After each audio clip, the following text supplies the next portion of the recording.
أشرقت نفسي بنور من فؤادي حينما رددت يا رب العباد.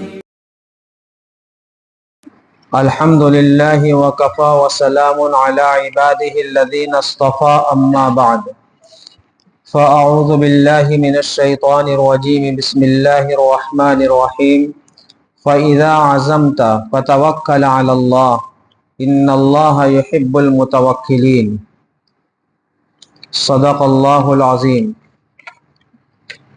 قال النبي صلى الله عليه وسلم يدخل الجنة من أمتي 70,000 بغير حساب هم الذين لا يسترقون ولا يتطيرون وعلى ربهم يتوكلون متفق علیہ. آج ہمارے بعض کا موضوع ہے توکل اور اس کی حقیقت. توکل کے لفظی معنی آتے ہیں کسی بھی معاملے میں کسی بھی ذات پر اعتماد کر لینا، جس کو اردو میں ہم لوگ بولتے ہیں بھروسہ کرنا. تو بھروسہ کرنے کا نام لغت میں توکل ہے، اور اصطلاحی معنی یہ ہے کہ اس یقین کے ساتھ اسباب اختیار کرنا کہ دنیاوی و اخروی تمام معاملات میں نفع و نقصان کی مالک صرف اور صرف اللہ تعالیٰ کی ایک اکیلی ذات ہے. یہ ہے شرعی اور اصطلاحی توکل. اب دیکھیے، یہ جو توکل ہے یہ کسی کو اگر نصیب ہو جائے تو اس کی زندگی بہت آسان ہو جائے. اور یہ جو توکل ہے نا کہ اللہ سے سب کچھ ہوتا ہے اور اللہ کے غیر سے کچھ نہیں ہوتا. اللہ جب چاہے تو ہماری چیزوں میں نفع دے، اور جب وہ نہ چاہے تو خواہ کتنی ہی نفع کی شکل سامنے ہو یا نفع کی چیز موجود ہو، نفع وہ پہنچانا نہ چاہے تو نفع نہیں مل سکتا. چنانچہ آپ نے دیکھا ہوگا دنیا میں کہ بہت سے لوگ اپنے بزنس کے سلسلے میں پوری تیاری کرتے ہیں اور پیسے روپے حتیٰ کہ لوکیشن، جس لوکیشن پہ خوب بکری ہونا چاہیے اس لوکیشن پہ وہ اپنا بزنس شروع کرتے ہیں اور سب کچھ اس کے اندر لگا دیتے ہیں، جو کہیے کہ جھونک دیتے ہیں، لیکن ان کو رزلٹ اور نتیجے اور ثمرے کے طور پہ کچھ میسر نہیں ہوتا، کچھ حاصل نہیں ہوتا، کچھ ان کے ہاتھ نہیں آتا. کیوں نہیں آتا؟ اس لیے کہ اللہ تعالیٰ نے اس کو نفع پہنچانے کا ارادہ نہیں کیا. اگر نفع پہنچانے کا اللہ تعالیٰ ارادہ کرتے تو ان تمام اسباب میں نفع ہو جاتا. دیکھیے، یہ یاد رکھیے گا ہمیشہ کہ توکل کا مطلب یہ ہرگز نہیں ہوتا کہ انسان اسباب کو کیا کر دے، چھوڑ دے. یہ مطلب بالکل نہیں ہوتا. مطلب کیا ہوتا ہے توکل کا؟ توکل کا مطلب یہ ہوتا ہے کہ انسان اسباب کو اختیار کرے لیکن اسباب اس کو فائدہ پہنچائے گا یہ یقین نہ کرے. اس اسباب میں اللہ تعالیٰ اس کو فائدہ پہنچائیں گے، اور یہ بندے کی ذات نہیں ہے کہ وہ چاہے تو اسباب سے فائدہ اٹھا لے اور چاہے تو بلا اسباب کے کچھ کر لے. یہ بندے کے بس میں نہیں ہے، لیکن اللہ تعالیٰ اس پر قادر ہے کہ بلا اسباب کے لوگوں کو فائدہ پہنچا دیں، اور اللہ تعالیٰ کو پورا اختیار ہے کہ اسباب کے باوجود اس کو کوئی فائدہ نہ ہو. اللہ کو اختیار ہے. ایک اللہ کا اختیار ہے اور ایک اللہ کی کیا ہے، قدرت ہے. اور اس کو سمجھنا ہو تو ایسے سمجھ سکتے ہیں آپ کہ اللہ کی قدرت تو یہ ہے کہ عیسیٰ علیہ السلام کو بلا باپ کے پیدا کر دیا، اور بہت سے میاں بیوی کے جوڑے پورے دنیا بھر میں پھیلے ہوئے ہیں، لیکن اللہ کو اختیار ہے کہ کسی جوڑے سے اولاد پیدا کرا دے اور کسی جوڑے سے اولاد پیدا نہ ہو، یہ اللہ کو اختیار ہے۔ لیکن ہمیں اور آپ کو کیا اختیار ہے، ہمیں اور آپ کو کیا حکم ہے؟ ہمیں اور آپ کو یہ حکم ہے کہ ہم ہر حال میں بھروسہ کس پر کریں؟ اللہ پر بھروسہ کریں۔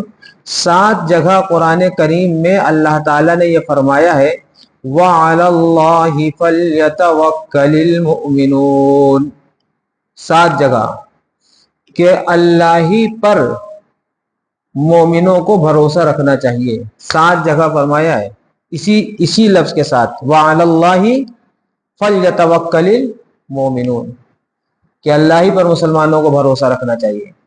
اور اس کے علاوہ جو لفظ اس سے ہٹ کر ہے توکل کے ہی معنی میں ہے، جیسے فَتَوَكَّلْ عَلَى اللَّهِ إِنَّ اللَّهَ يُحِبُّ الْمُتَوَكِّلِينَ، وہ الگ ہے۔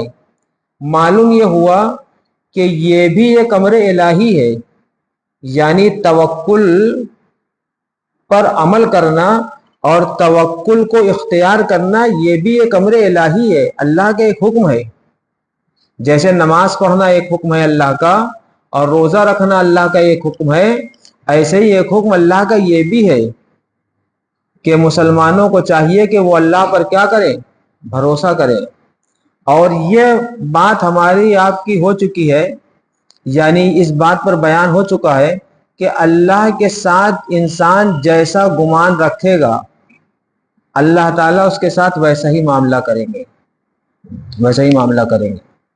بڑی زبردست آیت ہے توکل کے سلسلے کی کہ وَمَن يَتَوَكَّلْ عَلَى اللَّهِ فَهُوَ حَسْبُهُ، جس نے اللہ پر بھروسہ کیا اللہ اسے کافی ہے۔ یہ بہت بڑا جملہ ہے، بہت بڑا جملہ ہے۔ جس نے اللہ پر بھروسہ کیا اللہ اسے کیا ہے؟ کافی ہے۔ کوئی بھروسہ کر کے تو دیکھے۔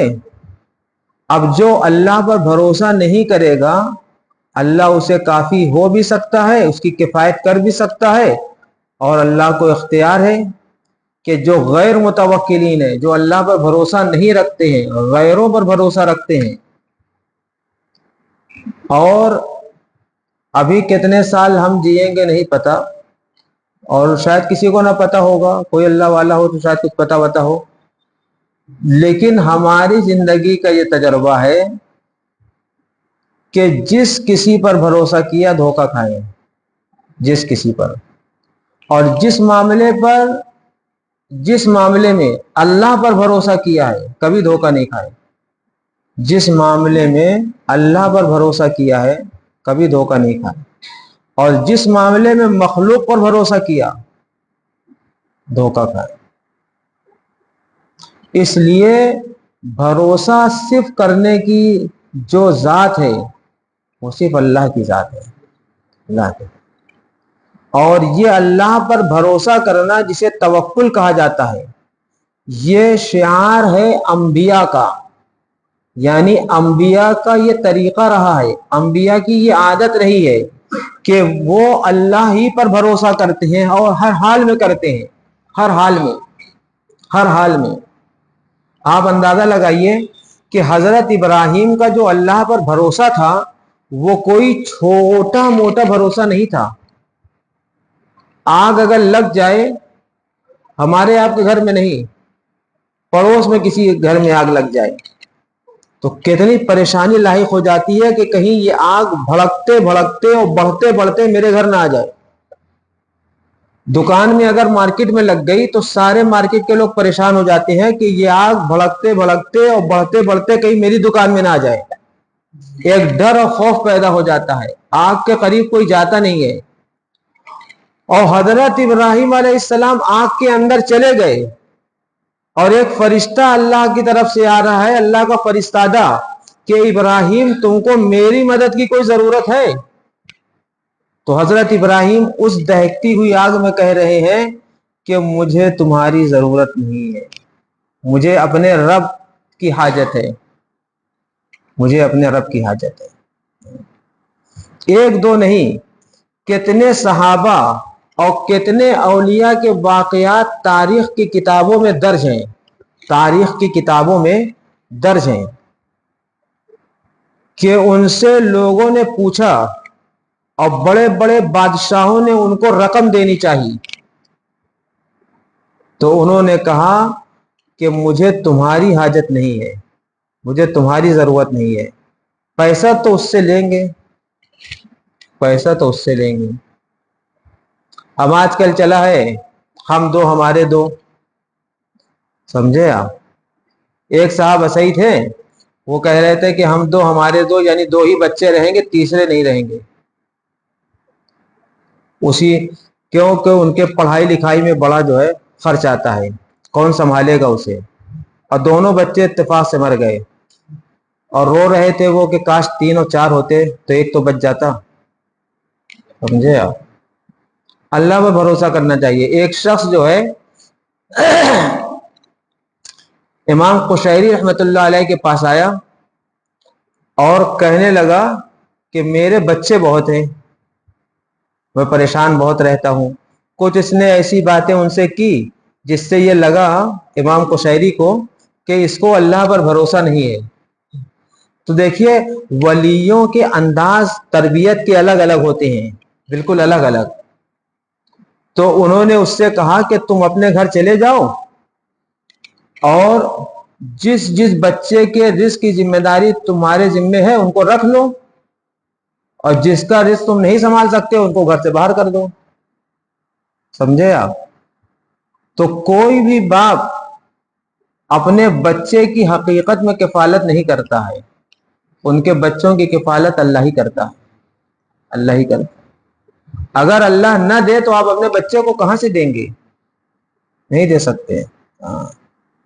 تو انہوں نے کہا کہ تم اپنے گھر جاؤ اور جس بچے کو تم نہیں کھلا سکتے ہو اس کو باہر کر دو۔ تو ظاہر سی بات ہے کہ وہ کسی بچے کو نہیں کھلاتا، سب کو تو خدا کھلاتا ہے، سب کو خدا کھلاتا ہے۔ تو انسان بچہ نہیں پیدا کر رہا ہے صرف اس لیے کہ اس کو کھلائے گا کہاں سے۔ اس بیوقوف کو یہ نہیں پتا کہ کھلاتا کون ہے؟ اللہ کھلاتے ہیں۔ ہاں، نبیوں کا شعار رہا ہے کہ ہر وقت ہر لمحہ اللہ پہ بھروسہ کرتے۔ کتنا زبردست بیمار تھے وہ حضرت جو ہے ایوب علیہ السلام، اور 1-2 سال نہیں 20 سال بیمار تھے، کہیں لکھا ہے 10 سال، کہیں لکھا ہے 20 سال۔ ہاں، لیکن ان کو بھروسہ یہ تھا کہ شفا اللہ ہی دیں گے۔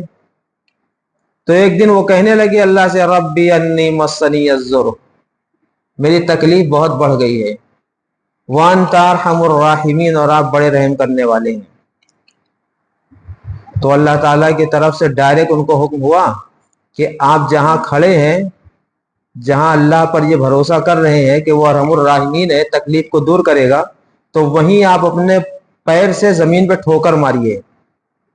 انہوں نے ٹھوکر مارا تو وہاں سے پانی کا چشمہ جاری ہو گیا۔ اللہ تعالیٰ نے فرمایا کہ تم اسی میں نہا لو۔ جب نہا کے نکلے تو ان کی ساری بیماری دور ہو گئی، شفا یاب ہو گئے۔ حالانکہ اللہ تعالیٰ چاہتے تو یہ کام کر سکتے تھے کہ حضرت جبرائیل کو بھیج دیتے اور وہ جو ہے پھونک دیتے، ساری بیماری ختم ہو جاتی۔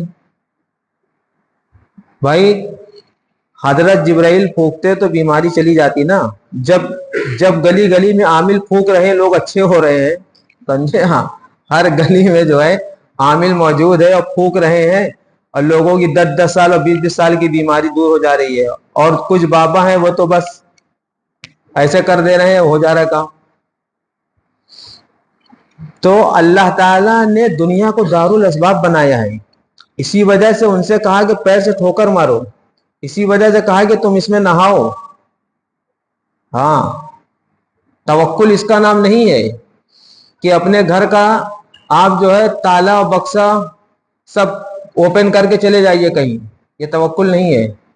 نبی اکرم صلی اللہ علیہ وسلم سے صحابہ نے پوچھا کہ یا رسول اللہ صلی اللہ علیہ وسلم آقلوہا اطلقوہا، میں اپنے اونٹ کو باندھ دوں یا چھوڑ دوں اور پھر توکل کروں؟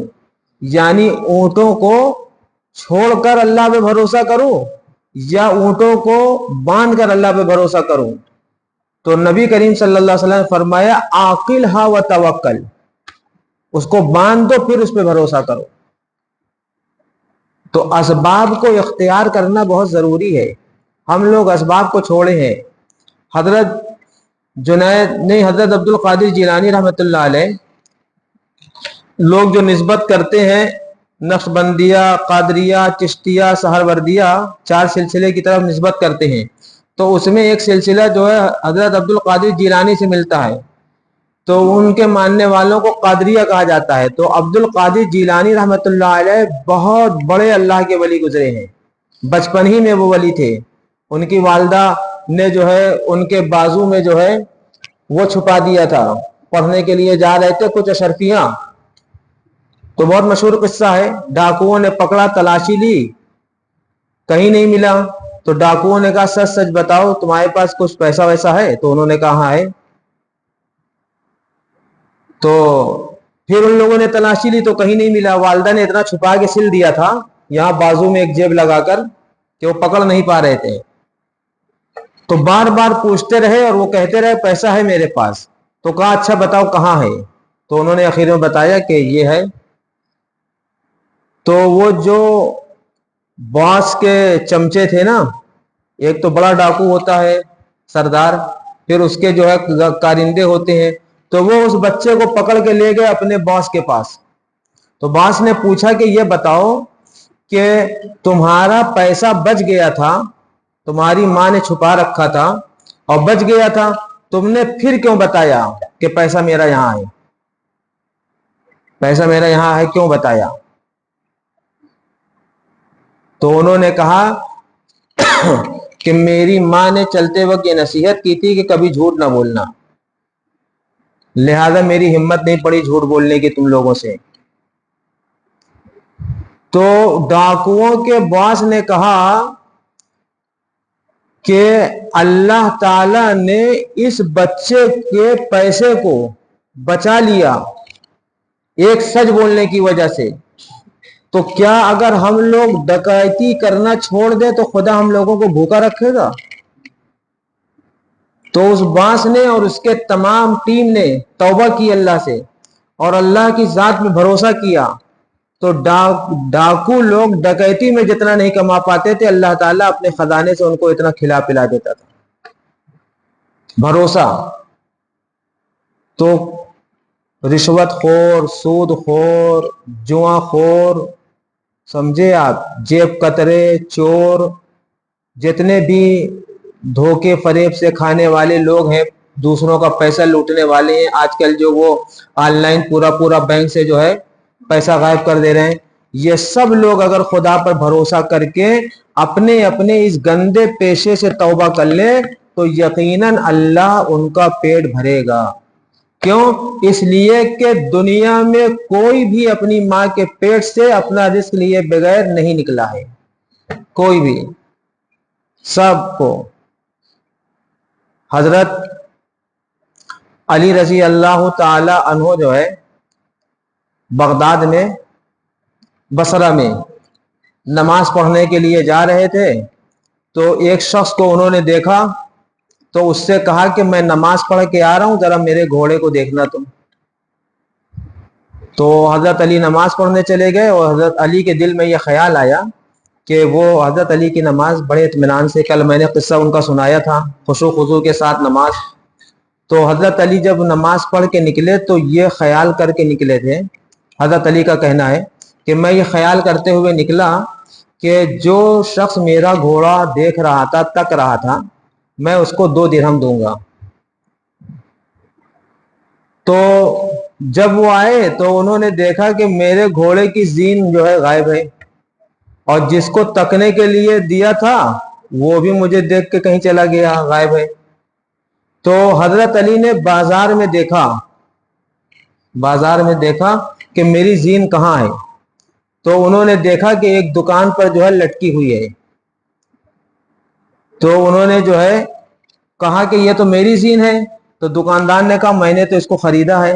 اب مجھے نہیں پتا کہ اس وقت جو ہے بصرہ میں وہ مارکیٹ کون سی تھی، لیکن اس وقت دنیا کے بڑے بڑے شہروں میں ایک مارکیٹ ہوتی ہے, اس کا نام ہوتا ہے چور مارکیٹ.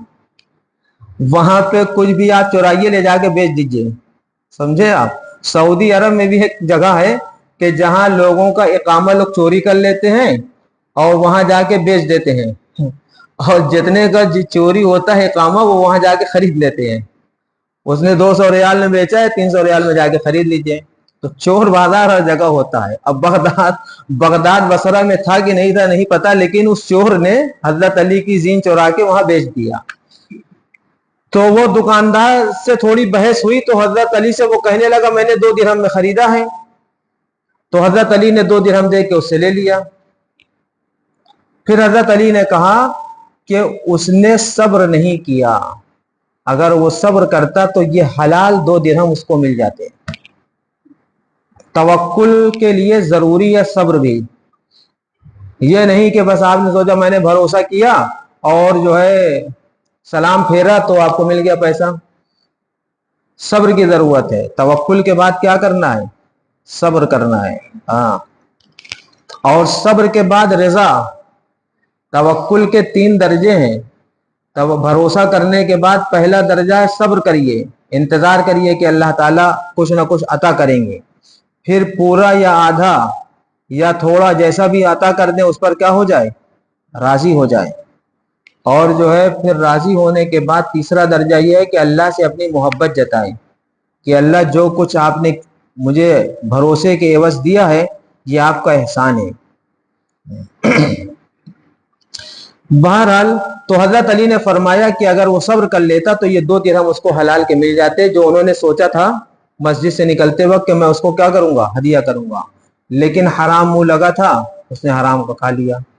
تو جو لوگ صبر کر کے اپنے حرام پیشے سے توبہ کریں گے انشاءاللہ ضرور اللہ تعالیٰ انہیں رزق حلال عطا فرمائے گا. اس لیے میری درخواست ہے کہ مبارک رات ہے, اگر کوئی بھی اس طرح کے کام میں, یہاں بیٹھنے والا تو کوئی نہیں ہے لیکن کسی کا دوست یار اگر ہو تو اس کو, اور اس وقت سب سے بڑے جو چور ہیں وہ جو ہے کہنا نہیں چاہیے لیکن کہنا پراپرٹی ڈیلر والے, سمجھے آپ, وہ خوب جھوٹ سچ بولتے ہیں اور الٹی سیدھی زمین دلاتے ہیں. یہ بھی ایک طرح کا جھوٹ اور فریب اور چوری ہے, اس سے بھی توبہ کرنا چاہیے. ہاں, تو بھروسہ ہم یہ سمجھانا چاہ رہے تھے کہ بھروسے کے لیے اسباب کا اختیار کرنا ضروری ہے. یہ بہت تھوڑے سے لوگ ہیں جن پر جو یہ توکل اختیار کر سکتے ہیں. دیکھیے, ایک توکل کا جو سب سے اعلیٰ درجہ ہے, سب سے اعلیٰ درجہ یہ ہے کہ کچھ بھی پاس میں نہ رہے, اور اگر جو پاس میں ہے اس کو بھی صدقہ کر دیں اور اللہ کی ذات پہ بھروسہ کرے. تو یہ والا جو توکل ہے یہ نبی کرتے ہیں, نبی انبیاء. حدیث میں آتا ہے کہ نبی اکرم صلی اللہ علیہ وسلم بے چین رہتے تھے اگر آپ کے پاس درہم دنانیر ہوتے تھے. حضرت عائشہ فرماتی ہیں کہ ایک مرتبہ آپ صلی اللہ علیہ وسلم بہت پریشان تھے, رات کو آئے, نیند نہیں آ رہی, تو حضرت عائشہ نے پوچھا کہ آپ کو کیا تکلیف ہے, آپ بہت بے چین نظر آ رہے ہیں. آپ نے فرمایا کہ کچھ جو ہے درہم ہے, اس وجہ سے مجھے نیند نہیں آ رہی, میں چاہتا ہوں کہ صبح ہونے سے پہلے اس کو صدقہ کر دوں. سمجھے آپ؟ جب اس کو آپ نے صدقہ کر دیا تو آپ کو چین ملا. حضرت عمر روتے تھے. حضرت عمر کے زمانے میں مدینے میں بہت مال آیا, بہت مال, ملک فتح ہو رہے تھے, مال غنیمت آ کے وہاں جمع ہوتا تھا مسجد نبوی میں. تاریخ میں لکھا ہے کہ حضرت عمر کے زمانے میں زکوٰۃ کا پیسہ لے کے مدینے میں لوگ گھومتے تھے تو کوئی زکوٰۃ کا مستحق نہیں ملتا تھا, اتنا مال آ گیا تھا ملک عرب میں اور شہر مدینہ میں. ہاں, تو حضرت عمر روتے تھے کہ کہیں یہ مال اس کی وجہ سے میرا جنت کا حصہ تو نہیں ختم ہو جائے گا. یہ حال تھا. تو بہرحال وہ لوگ جو تھے وہ اگر اس درجے میں کوئی پہنچ جائے, اس کو سن لیجئے کہ کوئی اگر اس درجے پر پہنچ جائے کہ فاقہ کر لے اور اس کے پاس کچھ نہ ہو, کسی سے مانگے نہ, سوال نہ کرے اللہ کے سوا, اگر کوئی اس درجے پر پہنچا ہے تو وہ اپنا سارا سامان صدقہ کر سکتا ہے. لیکن کوئی اس درجے پر نہیں ہے. سمجھ میں آئی بات؟ ہاں. ابھی پرسوں ہی ہم سے ایک صاحب کہنے لگے کہ ہمارے محلے میں ایک صاحب تھے، مطلب کسی شہر کی بات ہے، اور کچھ لائن وائن گڑبڑ ہو گئی، چاہے بجلی کی چاہے جو ہے پانی کی، ہم خاص کر کے صاف بات نہیں بتا رہے، کوئی لائن گڑبڑ ہو گئی. ان سے کہا گیا کہ جو ہے بنوا دیجئے، کیونکہ جب بھائی کسی کی پائپ لائن خراب ہو جائے گی تو کیا کہتے ہیں پانی جو ہے پھیلے گا، کیچڑ ہوگا، اور اگر جو ہے لائٹ والا کیبل خراب ہو گیا ہے تو کرنٹ کا خطرہ ہے. تو وہ کہنے لگے کہ کچھ نہیں، سب اللہ کر دے گا،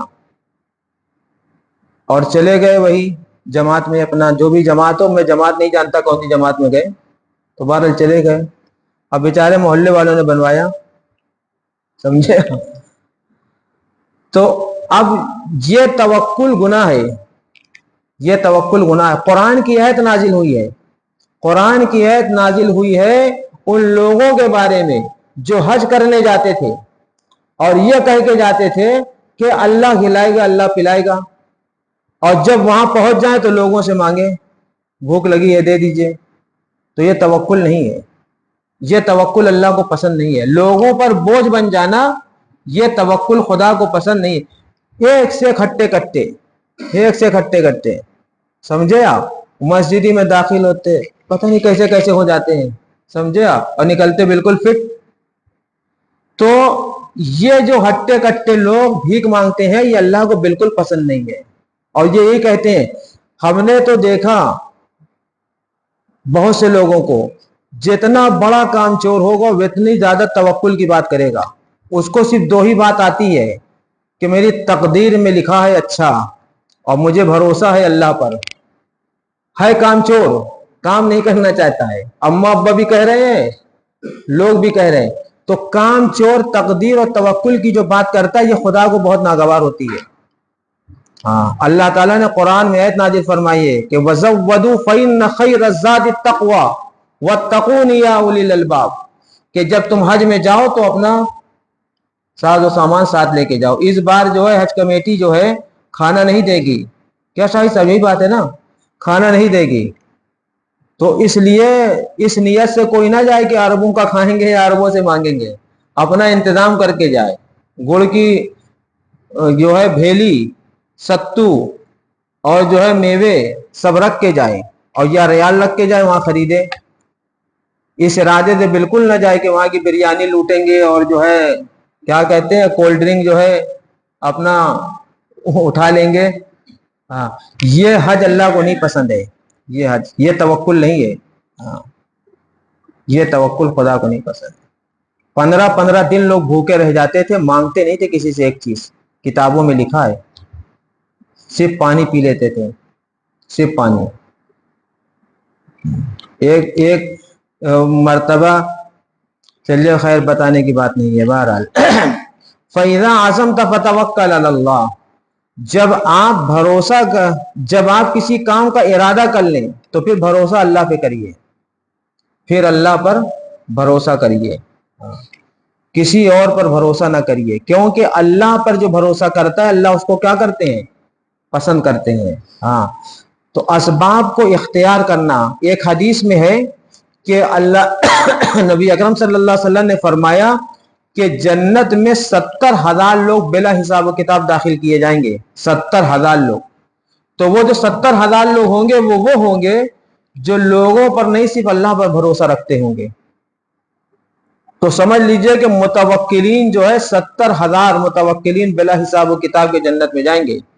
اللہ تعالی ہمیں بھی ان متوکلین میں سے بنا دے. ہاں، ان متوکلین. اور یہ بھی بھروسے کے خلاف بات ہے. جو لوگ یہ کہتے ہیں کہ مجھ پہ جادو ہو گیا اور مجھ پہ سحر ہو گیا اور فلاں عامل نے میرا وہ جادو ختم کر دیا اور فلاں نے یہ کر دیا، یہ سب میں اگر عقیدہ اللہ سے ہٹ کر کسی عامل پر اور کسی اور چیز پر ہوتا ہے تو یہ بہت غلط بات ہے. عرب میں جو ہے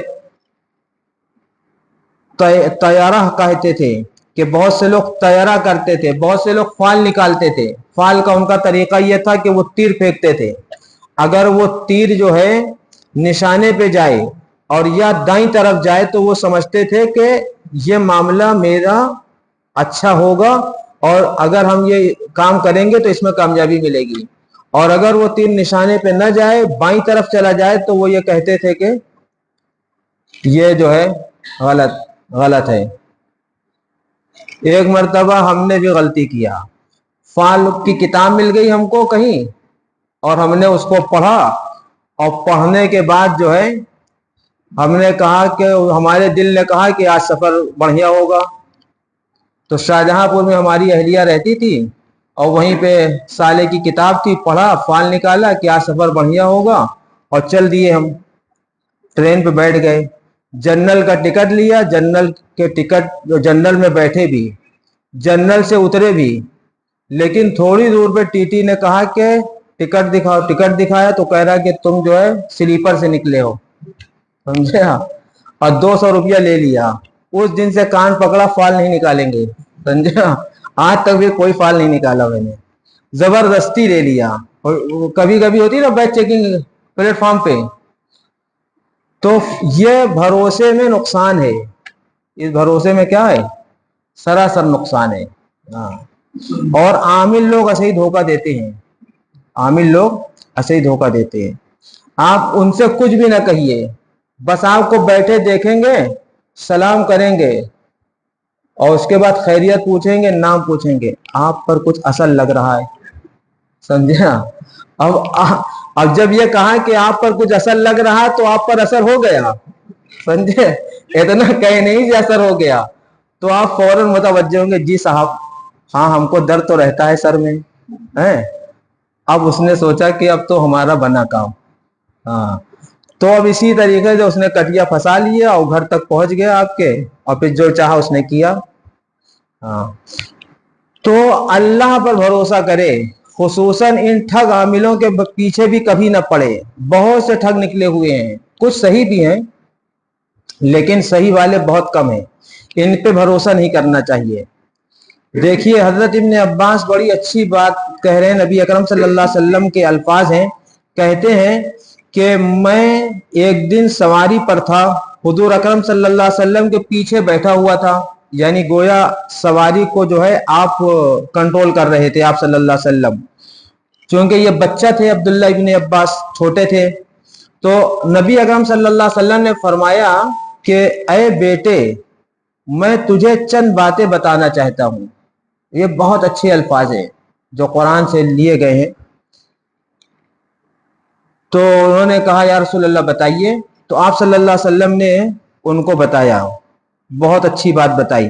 آپ نے فرمایا کہ احفظ اللہ یحفظک, کہ اے میرے بیٹے, اے لڑکے, اے بچے, تم اللہ کے حکموں کی حفاظت کرو, اللہ تمہاری حفاظت کرے گا.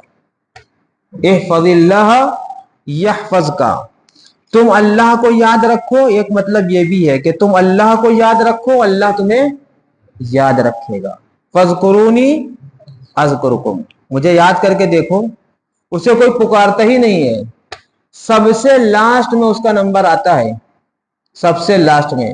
سب سے پہلے محلے کے ڈاکٹر, پھر شہر کے ڈاکٹر, پھر صوبے کے ڈاکٹر, پی جی آئی اسپتال, سمجھے آپ, پھر جو ہے راجدھانی دارالسلطنت دہلی کا ایمس, سمجھے آپ. سب جگہ یہاں وہاں جاتے رہیں گے, فلاں فلاں فلاں فلاں ڈاکٹر, انشاءاللہ یہاں صحیح ہو جائے گا, یہاں نہیں صحیح, اچھا وہاں صحیح ہو جائے گا. اور جب وہ جواب دے دیتا ہے اور مریض کو واپس لاتے ہیں, لوگ پوچھتے ہیں بھائی کیا ہوا, اللہ کے بھروسے چل رہے ہیں. سب سے لاسٹ میں اللہ, حالانکہ شروع ہی میں اللہ کو یاد کرنا چاہیے. شروع میں پہلی پوزیشن پہ اللہ کو یاد کرنا چاہیے. جب ہاتھ گرم ہو تبھی, 103 جب ہو جاتا ہے تب یاد کرتے ہیں اللہ کو, سمجھے آپ. جب 97 اور 98 پہ رہیں تبھی اللہ اللہ کریں, انشاءاللہ بخار صحیح ہو جائے گا. تو ایک جملہ یہ سکھایا کہ تم جو ہے اللہ کو یاد کرو, اللہ تمہیں یاد رکھے گا. اور تم ہمیشہ جب اللہ کو یاد کرو گے تو اپنے سامنے پاؤ گے. اور یہ بات سچ ہے. اللہ کو پکار کے دیکھیے.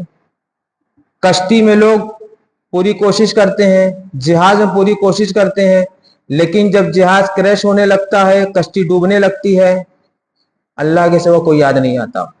جتنی بھی قومیں بیٹھی ہیں, مائی گاڈ, اے بھگوان, اے اللہ, اپنی اپنی زبان میں لوگ پکارتے ہیں اسی کو, ہر حال میں اسی کو پکارتے ہیں. تو شروع سے پکارے یہ اللہ کو پسند ہے. اور دوسری نصیحت آپ صلی اللہ علیہ وسلم نے فرمائی, وَإِذَا سَأَلْتَ فَاسْأَلِ اللَّهِ, جب تم جو ہے سوال کرو تو اللہ ہی سے سوال کرو. وَإِذَا اسْتَعَنْتَ فَاسْتَعِنْ بِاللَّهِ, اور جب تم جو ہے مدد مانگو تو کس سے مانگو؟ اللہ ہی سے مانگو. اور پھر نبی اکرم صلی اللہ علیہ وسلم نے بہت اچھی بات فرمائی.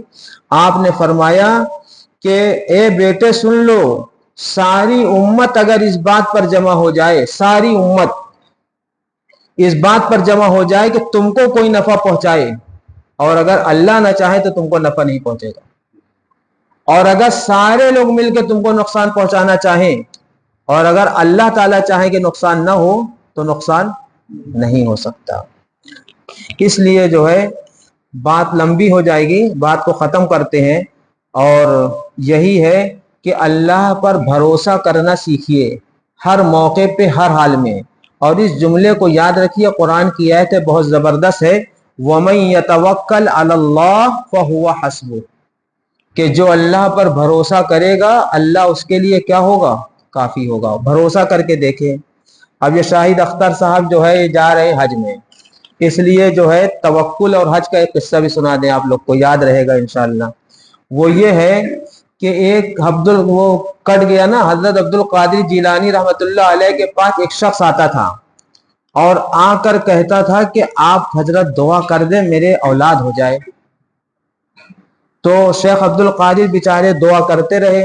پھر انہوں نے کہا کہ تو وہ 2-3 مہینے پہ آتا رہا اور دعا کراتا رہا. تو شیخ اس پہ رحم کھاتے تھے بہت. تو انہوں نے کہا اچھا ٹھیک ہے, میں اس سال حج کو جا رہا ہوں اور وہاں پہ تمہارے لیے مقام ابراہیم میں ملتزم ہے اور عرفات ہے, میں نے سب جگہ دعا کروں گا. تو شیخ نے وہاں خوب دعا کی. پھر وہ حاضر ہوا, حج کے بعد ملاقات کی, تو کہنے لگا کہ جو ہے ابھی تک اولاد کے لیے آپ نے صحیح سے دعا نہیں کی, سمجھے آپ. تو حضرت نے اس سے پوچھا کہ تمہاری شادی کو کئے سال ہوئے؟ کہا ابھی شادی نہیں ہوئی, ارادہ ہے. سمجھے آپ. تو ایسے ہی بہت سے لوگ ہم سے بھی دعا کراتے ہیں, سمجھے آپ, کہ ہمارا بچہ حافظ ہو جائے. شادی ہوئی نہیں, بچہ ہوا نہیں, سمجھے آپ, بچہ حافظ ہو جائے دعا کرا رہے ہم سے ابھی سے لوگ. تو جو ہے اسباب اختیار کریے پھر دعا کروائیے. ہاں سمجھ میں آئی بات. تو اسباب اختیار کرنا کیا ہے؟ ضروری ہے. اللہ تعالی ہمیں توکل کا صحیح معنی بھی سمجھائے اور ہمیں متوکلین میں سے بنائے. أشرقت نفسي بنور من فؤادي حينما رددت يا رب العباد